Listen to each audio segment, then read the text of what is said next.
ପାଇଁ ପଳେଇ ଯାଇଛି ଜୀବନ ଦେଇଦେଲେ ତାଙ୍କୁ ଆଜି ଯାଇ ପୂଜା ଚାଲିଛନ୍ତି 3 ଦିନ ଧରି ଚାଲିଲି ମୋର କ'ଣ ସୁରକ୍ଷା ଅଛି କୁହନ୍ତୁ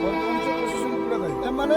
ସରପଞ୍ଚ ଯେଉଁ କାମ କରୁଛନ୍ତି ଏ ଜାଗାରେ ରୋଡ୍ରେ କୌଣସି ଜିନିଷ ଗାର୍ଡ ନାହିଁ